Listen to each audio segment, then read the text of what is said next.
Welcome to Guild Commander. I'm the developer GTGD, and I'm going to give you a really quick rundown of how to play Guild Commander.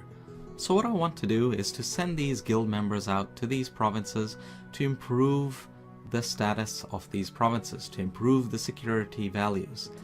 But before I can do that, I can see that these guild members, their stats are not fully charged. In order to fully charge them, I need to build rooms in my guild, and I can see that there are lots of empty plots.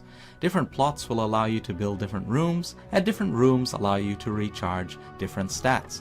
So I'm going to really quickly just jump through and build rooms. Since I'm really familiar with my own game, I of course know what every room does.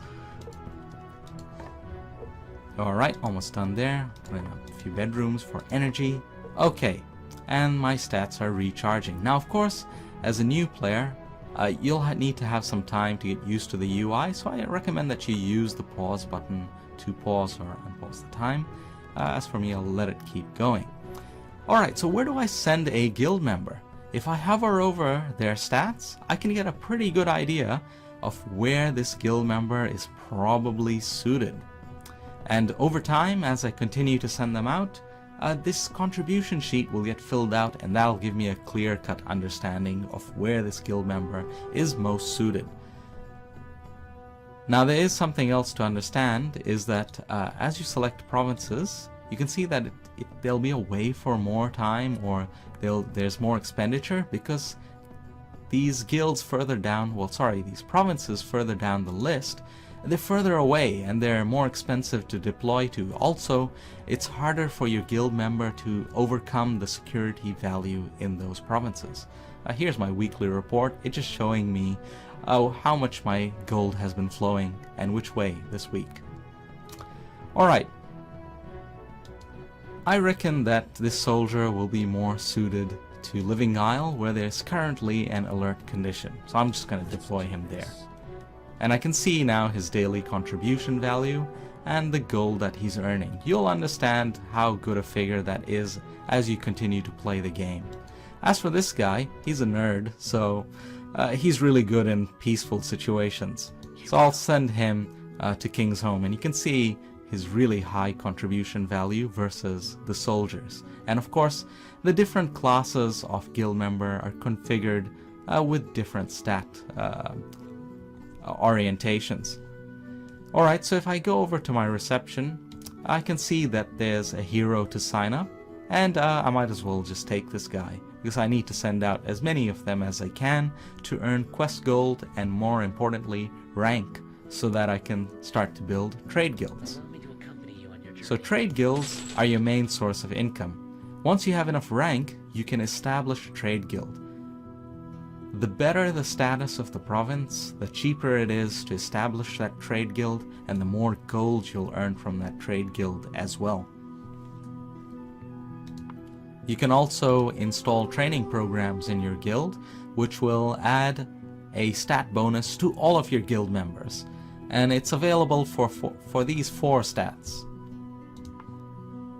You can also use local guilds to improve the security situation of provinces. This is more recommended when you've got tough calamities afflicting your province and you've got no one available to stop serious degradation from happening. So once you have set the goal that you want to contribute, you hit the confirm contribution button. You can also make items, and you can see that different items have different stat effects. So for example, I can add these items to the production queue, and I have that for different rooms as well. And to cancel it, I just click on them. And your gold is only deducted once the item is produced.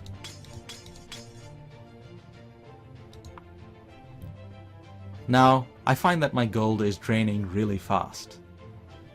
The main expenditure is from rooms and local guilds if you're using them. I can see here how much of daily gold is getting spent on this room, and if I change the target quality, I can see what that gold effect is going to be.